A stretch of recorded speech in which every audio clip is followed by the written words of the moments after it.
Sekarang mari kita membaca kitab suci. Saya mengajak kita semua membaca dari 2 Samuel. Kita membaca bersama-sama kitab 2 Samuel, pasal yang ke-6, ayat yang kedua. Saya akan membacakan bagi kita semua, dan kita akan sama-sama mendengarkan khotbah yang berkait dengan 2 Samuel 6 ayat yang kedua. Demikianlah firman Tuhan. Kemudian bersiaplah Daud, lalu berjalan dari Bale Yehuda dengan seluruh rakyat yang menyertainya, untuk mengangkut dari sana tabut Allah yang disebut dengan nama Tuhan semesta alam, yang bertakhta di atas kerubim. Sekarang mari kita berdoa dan kita akan mendengarkan firman Tuhan diberitakan. Bapa di surga, kami mohon pertolongan-Mu. Berikanlah kepada kami cinta kasih-Mu melalui firman yang Tuhan nyatakan kepada kami. Pakailah hamba-Mu yang hina ini, dan biarlah melalui dia kami semua mendapatkan firman pada hari ini. Tuhan, layakkan kami untuk bertumbuh di dalam pengenalan akan Tuhan. Pimpin dan sertai hamba-Mu yang hina ini. Biarlah kami belajar mengerti bagaimana memahami kehendak Tuhan dan bagaimana menjadi orang-orang yang tunduk kepada Tuhan. Kiranya Tuhan tolong, di dalam nama Tuhan Yesus kami berdoa. Amin. Saudara-saudara, setelah Daud menjadi raja, dia rebut Yerusalem.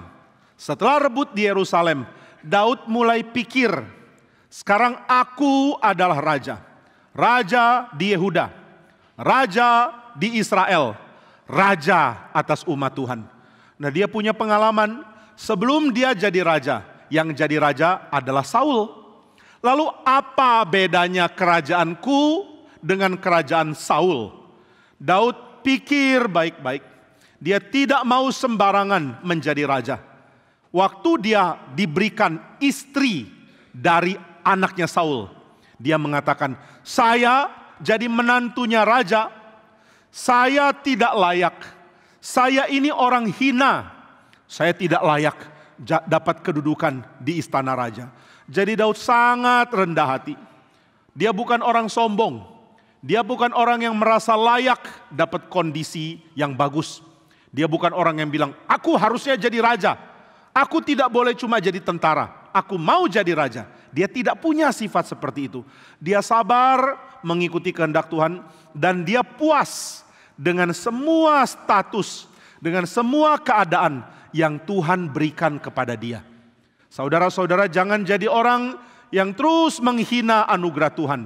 Harusnya aku lebih kaya, kenapa aku miskin? Harusnya aku lebih terkenal, kenapa aku tidak terkenal? Harusnya aku lebih hebat, kenapa aku kurang hebat? Ini semua memberi kesombongan tempat yang sangat penting di dalam hati. Lama-lama kita jadi sombong, kita sulit rendah hati. Lama-lama kita tidak bisa mengerti anugerah. Anugerah Tuhan diberikan kepada orang yang tidak merasa dirinya layak. Tapi orang-orang sombong akan mengatakan, saya berhak loh. Aku harusnya hebat, aku harusnya diberi anugerah. Akhirnya anugerah dituntut. Anugerah tidak bisa dituntut. Kalau engkau lihat ada pengemis, pengemis akan minta uang. Tolong berikan aku uang sedikit saja. Aku cuma perlu uang sedikit untuk beli makan. Karena aku lapar, sudah tidak makan selama berapa hari. Nah, itu baru pengemis.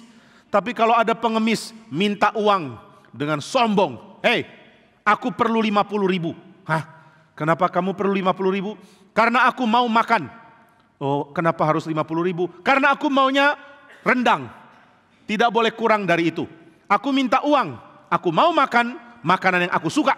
Kamu harus kasih tiap hari 50.000. Ini bukan pengemis, ini namanya perampok.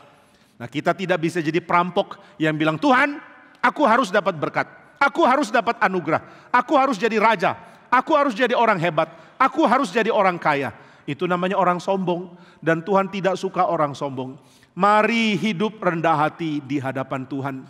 Dan mengatakan, oh Tuhan, yang Engkau berikan cukup bagiku. Engkau sudah menganugerahkan kepada saya apa yang saya tidak layak terima. Jadi apa yang aku punya, semua hanya karena anugerah. Aku bersyukur kepadamu. Waktu Daud jadi gembala dia cuma dapat 3 ekor domba. Dia iri? Tidak. Dia dapat 3 ekor domba. Wah, dia senang. Dombanya jawab, "Be." Daud senang. Domba pertama, aku sebut namamu adalah A. Misalnya, saya nggak tahu Daud namai dombanya apa ya. Domba kedua datang, Daud langsung hati senang mengatakan, domba kedua, aku namai kamu B. Domba B. Oke. Lalu domba ketiga datang, B. Daud mengatakan, nah kamu, saya kasih nama D. Kalau saudara bilang, C-nya kemana? Terserah Daud dong. Masa harus A, B, C? Oke, domba ketiga aku namai D. A, B, dan D. Dombanya B. Daudnya main kecapi dan memuji Tuhan. Tuhan adalah gembalaku. Dia mulai menyanyi. Dia memuji Tuhan. Dia bersyukur kepada Tuhan. Tuhanlah gembala aku. Kepadamu ku berserah. Dia senang sekali. Meskipun dombanya 3. Waktu dia lihat kakaknya menggembalakan kambing domba. Dia hitung. 1, 2, 3, 4, 5, 6. Kakakku kok gembalakan ada 17 domba. Lalu kakakku yang satu lagi, waduh 20 domba. Yang ini 17, yang itu 20, yang ini 3. Lalu apakah dia marah? Tanya papanya, Papa, kenapa kakak dapat 17? Kenapa kakak 20? Kenapa aku cuma 3? Tidak, dia jaga baik-baik domba-dombanya. Meskipun hanya 3 ekor, dia bertanggung jawab. Sebelum dia gembalakan, dia sudah latihan. Dia ambil tongkatnya, dia mulai belajar melatih diri. Pok, pok. Papanya tanya, Daud ngapain? Lagi latihan, Pak. Latihan apa? Latihan pukul beruang dan pukul singa. Hah? Sudahlah, kamu gak akan ketemu beruang, gak akan ketemu singa. Umpama ketemu, saya harus siap lawan mereka. Aduh Daud, anakku, dombamu cuma 3. Kalau ada beruang, ada singa, lari. Domba 3, papa gak rugilah. Nanti papa cari lagi. Gak bisa, Pak. Ini 3 ekor domba, aku sayang. Aku tidak mau kehilangan satu pun dari mereka. Maka aku akan latih diriku. Pak, pak. Kalau ada singa, aku pukul kepalanya. Aku pukul punggungnya. Aku pukul pantatnya. Lalu papanya bilang, aduh anakku, kamu kurang pinter ya. Kalau ketemu singa, pukul hidungnya. Loh kenapa hidungnya? Karena singa akan rasa sakit kalau dipukul hidungnya. Kalau dipukul kepala, dia cuma gatal. Kalau dipukul punggung, dia cuma gatal. Kalau dipukul di pantat, dia makin marah. Jadi sudahlah, pukul hidungnya supaya dia kesakitan. Oh begitu ya Pak. Oke, dia latihan. Lalu dia pergi gembalakan kambing domba. Dombanya cuma 3, tapi dia setia. Dia bersyukur. Dia iri, dia tidak iri. Tapi cuma 3 ekor domba. Kok Tuhan kasih lawannya hebat-hebat ya? Waktu dia sedang gembalakan kambing, datang singa. Singanya lihat ada domba, singanya senang. Dapat snack. Ada lamb chop, ada sate domba. Nah, aku senang. Oh, dia mulai mendekat. Daud lihat ada singa. Papanya bersuara, dia ingat lagi di kepala. Anakku, kalau ada singa, lari aja. Daud bilang, gak boleh. Aku tidak boleh lari. Domba-domba, domba itu bodoh. Sudah deket singa, domba gak tahu. Singa sudah, dombanya masih, Bagi domba semua baik. Daud baik, singa juga baik. Kalau ada Daud, domba senang, halo Daud. Ada singa, domba juga senang, halo Pak Singa. Pak Singa apa kabar? Singa bilang, lapar. Dan nanti singa makan domba. Tapi Daud bilang, tidak, aku akan jaga domba-dombaku. Dia sudah siap dengan tongkat. Dan dia mengatakan, saya akan pukul hidungnya. Seperti nasihatnya papa. Maka singa mendekat, Daud halangi. Domba-domba di belakangnya Daud, kemudian singa di depannya Daud. Daud siap-siap mau pukul hidungnya singa. Baru Daud lihat, hidung singa gak besar-besar amat. Susah loh pukulnya. Lalu singa mulai mendekat, Daud bingung, pukul hidung. Kok susah ya? Masa mau suruh, singa diam ya. Jangan gerak, aku mau pukul hidungmu. Kan gak bisa. Singanya mulai mendekat, singa tidak mau lihat Daud. Singa maunya lihat domba. Singa mengatakan, Daud minggir. Tapi Daud mengatakan tidak. Nah tentu singa gak bisa ngomong ya. Ini dialog imajinasi. Daud mengatakan, engkau tidak boleh mendekat. Saya akan lindungi domba-dombaku. Singa bilang, enggak, saya mau makan domba-dombamu. Lalu singa mau terkam. Daud mau pukul. Tapi Daud pikir, pukul terlalu susah. karena singanya sudah loncat, maka Daud melemparkan diri untuk cekik singanya. Wah, kok bisa? Bisa. Dia tangkap singanya di leher, dia cekik. Akhirnya Daud berhasil membunuh singa dengan mencekiknya sampai mati. Hebat ya, ini Daud masih remaja. Dia punya 3 ekor domba, dia tidak mengeluh, dia jaga baik-baik. Lalu dia jadi pegawainya Saul. Dia bisa main kecapi, tiap kali Saul diganggu roh jahat, Saul mendengarkan permainan dari Daud. Daud main dengan serius, Daud main dengan sepenuh hati. Daud memuji Tuhan dan Saul terhibur karena lagu-lagu pujian dari Daud. Setelah itu Daud jadi panglima tentara dan dia dengan sejahtera menjalankan tugasnya. Apakah Daud pernah iri? Tidak. Dia pernah iri hati sama Saul? Tidak. Tapi Saul selalu iri hati sama Daud. Akhirnya Saul sudah mati di peperangan. Sekarang Daud diangkat jadi raja. Daud merasa takut. Oh Tuhan, saya tidak pernah merasa diri layak menjadi raja. Bagaimana kalau aku jadi raja, tetapi aku sama jahatnya dengan Saul? Bagaimana kalau Saul dan saya tidak beda?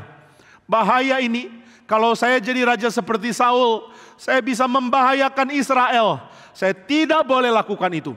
Maka Daud pikir baik-baik, apa ya yang bikin Saul gagal? Jangan sampai aku gagal juga. Dia mau belajar dari kesalahan orang lain. Dia tidak hanya belajar dari kesalahan yang dia dulu alami. Dia tidak pernah alami kesalahan Saul, tapi dia belajar dari Saul. Dia ingat-ingat, waktu Saul jadi raja, apa yang terjadi? Oh, dia iri hati kepadaku. Kenapa ya dia iri hati kepadaku? Padahal aku melayani dia baik-baik. Aku tolong dia. Aku jadi tentara yang melayani rajaku. Tapi dia tidak pernah hilangkan rasa iri hati kepada aku. Kenapa dia iri hati? Oh, karena dia pikir dia layak jadi raja. Dia mau punya tahta raja. Tadinya dia bukan raja, tapi setelah jadi raja dia senang. Wah, enak ya jadi raja. Tinggal perintah orang, orang langsung taat. Tinggal suruh, orang langsung jalankan. Senang loh jadi raja. Lalu semua Israel sujud kepada dia. Semua orang hormat kepada dia. Tentara yang paling baik ada di pasukannya dia. Wah, Saul jadi senang jadi raja. Maka Saul tidak mau lepas menjadi raja. Dan dia terlalu bodoh. Dia mau jadi raja dengan cara menyenangkan rakyat. Rakyat mau apa, saya nurut. Rakyat senang apa, saya kerjakan. Dia menjadi orang yang suka menyenangkan orang lain. Dia menjadi man pleasers. Dia menjadi orang yang cuma suka menyenangkan orang-orang lain. Man pleaser. Kenapa kamu jadi raja? Karena diangkat Tuhan. Lalu setelah jadi raja, apa yang kamu lakukan? Ingin membuat rakyat senang. Yang penting rakyat senang. Rakyat mau apa? Kami mau ternak yang banyak. Oke, aku ambil ternaknya Amalek. Rakyat mau apa? Kami mau jajahan. Oke, aku jadikan Raja Amalek jajahan kita. Padahal Tuhan bilang, bunuh Raja Amalek, hukum mati dia.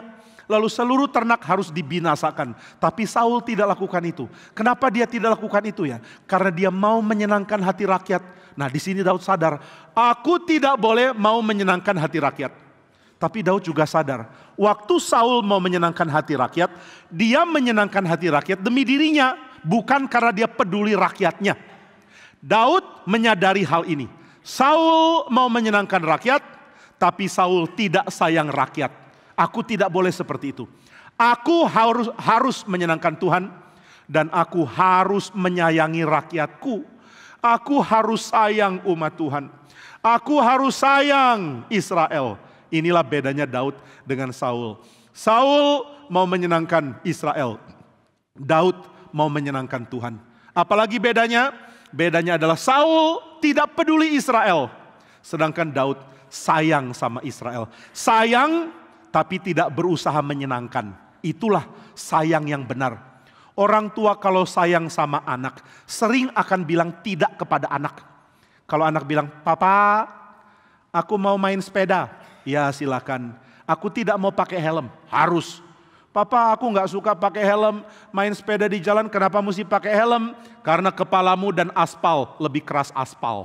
Sekarang banyak orang tidak mau pakai helm karena merasa kepalanya lebih keras dari aspal.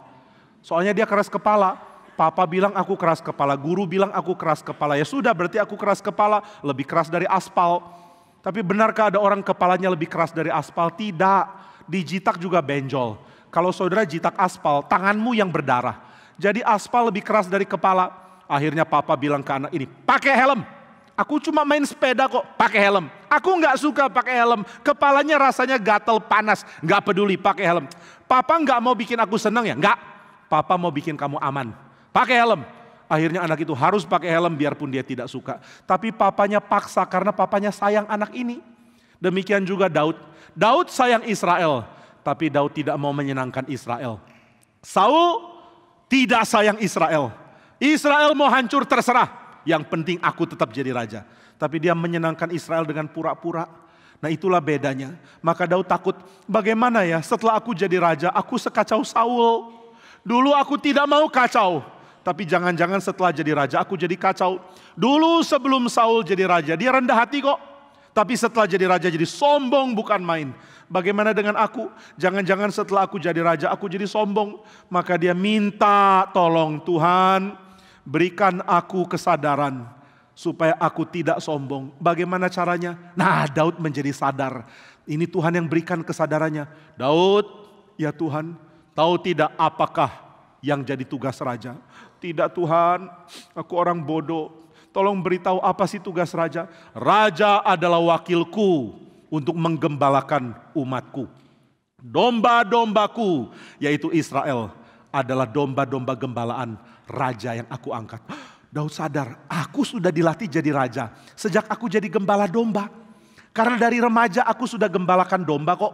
Nah Daud mulai pikir, kalau aku gembalakan domba, lalu datang singa. Singa itu aku lawan. Kenapa aku bisa kalahkan singa? Karena anugerah Tuhan. Kenapa aku bisa bimbing domba-dombaku? Karena anugerah Tuhan. Berarti aku jadi gembala karena anugerah Tuhan. Nah sekarang juga sama. Aku jadi raja karena anugerah Tuhan.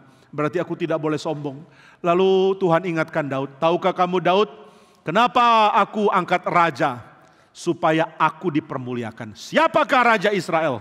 Daud mengatakan, Tuhan, Engkaulah raja Israel. Tidak ada yang lain. Engkau raja sejati. Aku hanya wakilmu. Wah, di sini Daud sadar. Kalau begitu yang harus memerintah itu Tuhan, bukan Daud. Daud mau taat Tuhan. Tetapi Daud tidak boleh sombong. Dan dengan demikian Daud harus tunduk kepada Tuhan. Bagaimana ya supaya aku menunjukkan kepada diriku sendiri bahwa aku mau taat Tuhan? Nah Daud ingat, di Silo ada kemah suci Tuhan. Lalu di dalamnya ada tabut perjanjian. Daud ingat, kalau begitu aku harus bawa tabut perjanjian untuk ditaruh di kota di mana aku memerintah. Di mana Daud mau memerintah? Di Yerusalem. Kalau begitu tabut perjanjian harus ada di Yerusalem. Daud langsung umumkan, hei pegawai-pegawaiku kumpul. Lalu semua pegawainya kumpul. Ada apa Raja Daud? Aku mau berkhotbah. Wah, Raja Daud mau berkhotbah. Lalu semua tentara datang. Semua pegawai istana datang, semua orang-orang datang dan beritanya menyebar kemana-mana. Hei, Raja Daud mau berkhotbah di istananya. Wah, berita menyebar ke seluruh Yerusalem, bahkan daerah di pinggir Yerusalem. Orang-orang dengar, Raja kita mau berkhotbah, mau pidato. Mari kita dengar. Nah ini tandanya Daud dicintai rakyat. Karena waktu dia mau pidato, seluruh rakyat mau dengar dia ngomong apa. Kalau dia raja yang gak disukai rakyat, waktu diumumkan, aku mau pidato, semua langsung liburan. Sore ini aku mau pidato.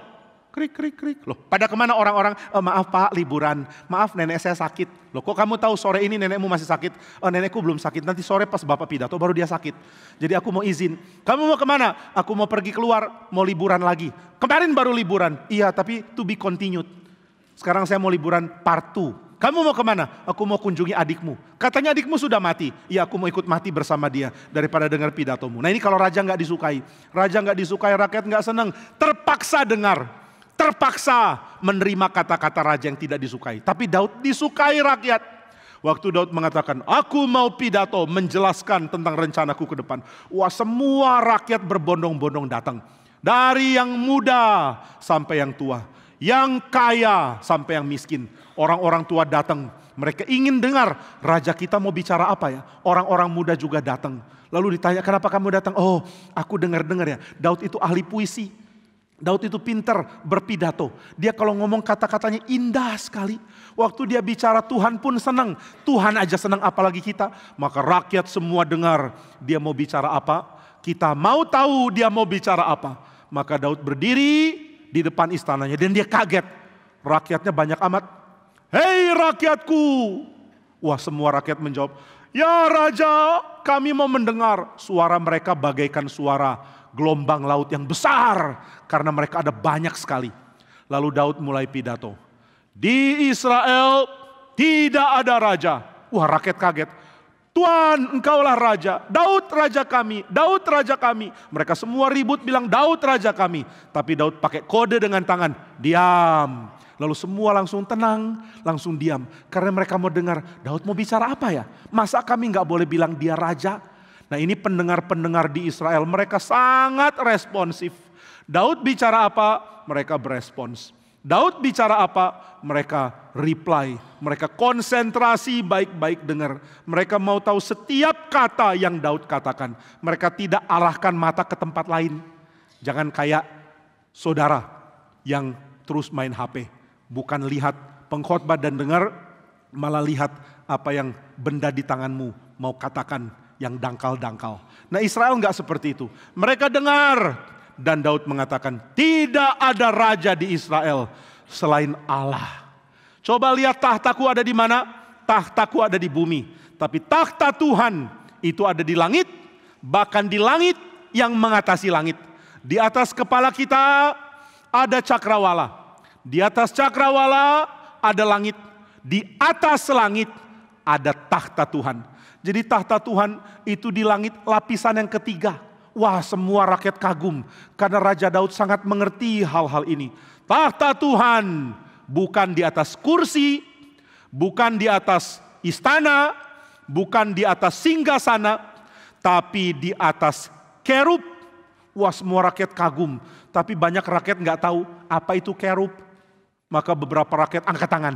Maaf Pak Raja Daud. Ya, ada yang angkat tangan, silakan mau tanya boleh. Silakan tanya. Mau tanya Pak Raja, kerub itu apa ya? Waduh, Daud kaget. Masa orang Israel nggak tahu kerub? Tapi Daud tidak menghina rakyat. Daud mengatakan, ya sudah, kamu belum mengerti kerub, saya jelaskan. Saudara-saudara, kerub adalah malaikat yang bertugas menjaga tempat yang paling tinggi, yaitu tahta Tuhan. Ada para kerub yang bertahta. Para kerub ini mempunyai hikmat lebih tinggi dari manusia. Mempunyai tampan, lebih tampan daripada yang paling tampan. Malaikat ini mempunyai kekuatan lebih kuat dari seekor sapi jantan. Tahu ya, sapi jantan itu kuat sekali loh. Saya pernah lihat ada sapi jantan mengamuk di Spanyol karena hari pertarungan manusia dengan Spanyol, dengan banteng. Kok Spanyol? Nah, waktu itu ada banteng keluar di jalan, lalu orang-orang goda-goda banteng ini lalu lari. Cari berlindung di tempat aman. Ada satu orang dikejar banteng. Dia loncat ke truk. Lalu banteng itu tanduk truknya sampai terbalik. Ini banteng.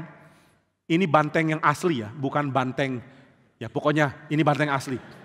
Nah, dia tanduk truk sampai terbalik. Dia kuat bukan main. Waduh, sapi jantan. Banteng itu kuat sekali.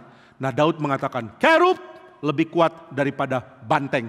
Kerub lebih hebat dan lebih menakutkan dari seekor singa.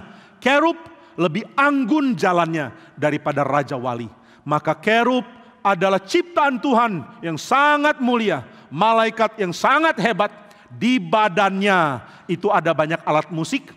Dan dia bisa menyanyi lebih indah dari siapapun. Di GRI Karawaci ada orang-orang pintar nyanyi ya.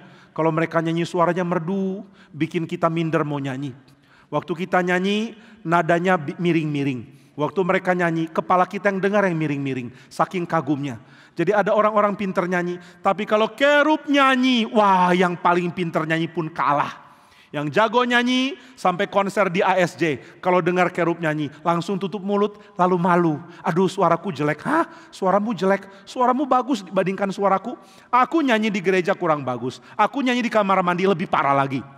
Tapi kamu nyanyi di konser tol bagus bukan main. Tapi orang ini mengatakan dibandingkan kerub aku kalah. Jadi kerub itu sudah sangat kuat, juga sangat indah dan sumber dari segala keindahan. Kenapa ya kerub bisa begitu bagus, bisa begitu indah? Karena mereka diciptakan untuk memimpin malaikat lain memuji Tuhan.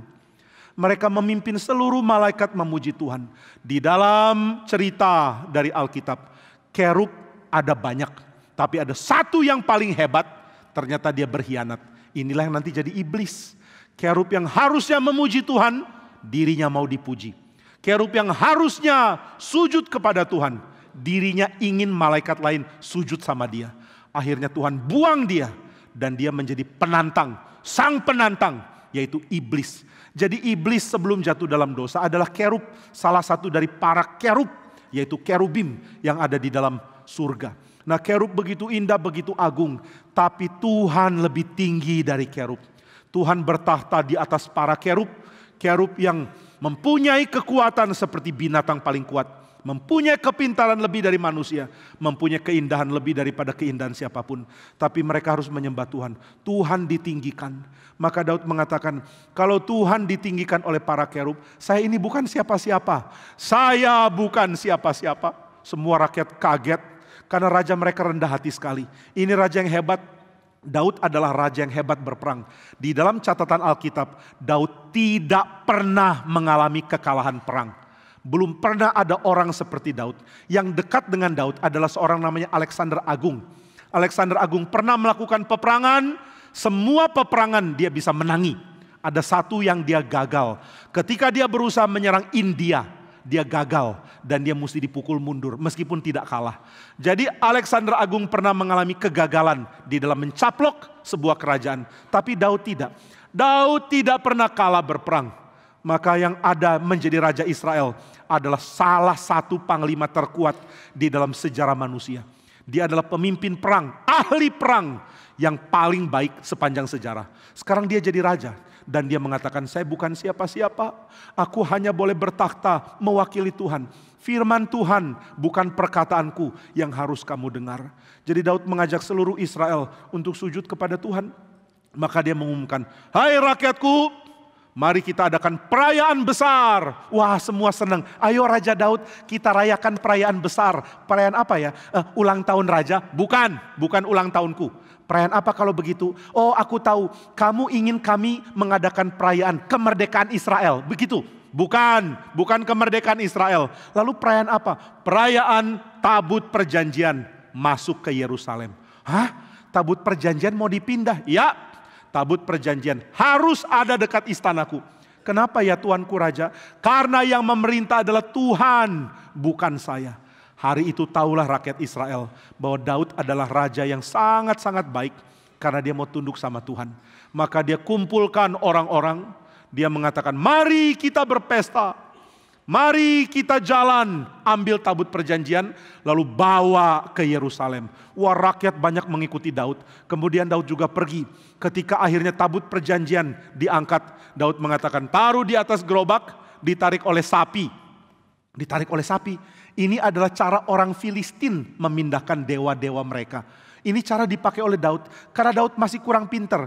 Daud orang pinter, tapi pinternya Daud tetap terbatas. Daud orang pinter, tetapi dia tidak tahu banyak hal. Dia masih tetap harus belajar. Tapi Daud tidak sadar dia perlu belajar. Nah, ini harus kita ketahui. Orang rendah hati seperti Daud pun masih kurang rendah hati. Apalagi orang sombong ya. Orang rendah hati pun masih kurang rendah hati. Kalau ada orang rendah hati ditanya apakah kamu rendah hati. Begitu dia bilang dia rendah hati, ini sudah bohong. Orang rendah hati kok sombong. Akulah orang rendah hati. Tidak ada orang rendah hati lebih daripada saya. Karena aku orang rendah hati yang paling hebat. Ini sombong namanya. Jadi Daud sudah rendah hati. Tapi dia lupa belajar. Dia pikir dia sudah tahu. Dia tidak mau tanya. Dia tidak panggil para imam. Lalu bilang, imam selidiki Taurat. Bagaimana cara mengangkut tabut perjanjian. Dia tidak mau tanya. Dia pikir dia sudah tahu. Lalu bagaimana dengan rakyat? Rakyat juga ada kesalahannya. Para imam membiarkan Daud ambil keputusan tanpa mereka beri masukan kepada Daud. Saudara mau jadi orang gereja yang baik, mesti rajin kasih masukan kepada pemimpin. Tapi setelah kasih masukan, jangan atur pemimpin harus ikut masukanmu. Pak pemimpin, aku memberikan saran harus lakukan ini. Oh, saya sepertinya nggak setuju. Nggak bisa, Bapak harus setuju. Bapak kan pemimpin, taat dong sama saya. Ini bawahan yang salah. Tapi kalau ada orang sadar, ada sesuatu yang benar, dia mesti kasih tahu kepada pemimpinnya. Nah maka imam bersalah karena mereka diam. Mereka tidak bilang ke Daud, Raja kayaknya aku angkut tabut perjanjian itu ada caranya. Mereka ikut aja sama Daud. Mereka tidak mau cari, mereka tidak mau belajar. Semua pikir semua sudah tahu. Orang bodoh adalah orang yang merasa sudah tahu semuanya. Nggak perlu belajar. Nah maka kalau saudara merasa sudah tahu apa itu akhir zaman, apa itu doktrin gereja, nggak usah ikut speak, kan udah pinter. Harap ini jadi kampanye negatif yang jangan ditaatin loh ya. Tapi kalau saudara mengatakan saya masih kurang pinter, saya kira saya tahu, baru saya sadar saya kurang tahu. Nah maka saudara harus belajar. Saudara Pak Stephen Tong kasih lelucon, ini maaf ya jangan ada yang tersinggung. Pak Stephen Tong kasih lelucon, dia mengatakan kalau orang pinter biasanya ada botak di depan. Ini teori yang gak tentu benar. Kalau orang pemikir biasanya ada botak di belakang. Kalau orang botak depan belakang berarti dia pikir dia pinter, katanya begitu. Nah ini bercanda ya, yang botak jangan marah sama saya. Mungkin juga tahun depan saya ikut botak bersama dengan kau. Nah saudara jangan rasa diri pintar. Kita belum pintar, kita masih belajar banyak hal. Kita masih kurang dalam banyak hal. Daud kira dia pintar, sudah ngerti bagaimana angkut tabut perjanjian. Imam kira semua sudah ngerti. Jadi tidak ada yang mau belajar lagi. Tidak ada yang selidiki. Tidak ada yang baca. Tidak ada yang gali. Dan tidak ada yang kasih masukan. Imam-imam bilang, raja kita sudah pintar. Udahlah, tutup mata aja. Pokoknya ikut aja dia, aman. Ikut dia sih aman. Gak usah mikir. Pokoknya pemimpinku ngomong apa, aman. Nah ini namanya males. Orang males selalu pikir pemimpinnya tahu semua. Jadi jangan pikir orang yang pikir pemimpinnya tahu semua itu orang hebat, orang bagus, orang rendah hati. Bukan, ini orang malas. Imam-imam punya tugas memberi nasihat kepada raja dan mereka tidak lakukan itu. Mereka cuma pikir, sudahlah kan sudah tahu. Semua sudah beres toh. Daud kan sudah ngerti kan, ya sudah serahkan ke dia. Daud pun tidak mau suruh imam-imam pelajari. Daud pikir, angkut ya angkut. Ada gerobak, ada sapi, ada tim penari, ada tim penjaga, ada tim tentara. Maka Daud bikin urutan-urutan yang spektakuler sekali. Dia sudah rancang, ada gerobak yang bawa tabut perjanjian. Di depan tabut perjanjian ada penari-penari, dancer. Lalu Daud mengatakan, aku juga mau masuk tim dancer, tim penari. Nah jangan lupa ya, ini penari di dalam di dalam acara mengangkut tabut perjanjian. Bukan dalam ibadah. Di dalam ibadah nggak pernah ada tarian. Saudara baca kitab suci nggak pernah ada ibadah sambil menari. Jadi kalau gereja mau nari silakan, tapi nanti narinya di tempat balet. Nah kalau mau nari di situ terserah, tapi ya harap engkau bisa, kalau enggak nanti otot terkilir semua, ototnya sakit. Orang menari bukan di kebaktian. Ada yang tanya, Pak di GRI ada dancer enggak? Saya bilang ada, tapi bukan di kebaktian. Yang pinter nari ada, yang pinter balet ada, yang bisa karate ada. Karate kan tarian juga kan, tarian tapi bikin orang pingsan gitu ya. Jadi di jemaat saya juga ada yang bisa nari, tapi mereka tidak menari di kebaktian. Masa di kebaktian menari? Nanti liturgi suruh, mari kita bangkit berdiri dan goyangkan pinggul. Pinggul goyang, goyangkan tangan. Ini nari atau senam kesegaran jasmani, atau ini kebaktian? Kalau kebaktian jangan menari. Nah Daud siapkan dancers, penari-penari. Tapi ingat, ini bukan kebaktian. Lalu di depan penari-penari ada yang mainkan drum, ada yang mainkan alat musik. Merayakan dengan perayaan hebat. Lalu di depan mereka tentara dengan pakaian lengkap. Daud atur semuanya sendiri. Dia tidak lihat apa yang kitab suci mau ajarkan. Dia berjalan berdasarkan hikmat sendiri. Padahal dia mengklaim, aku raja yang mau meninggikan Tuhan.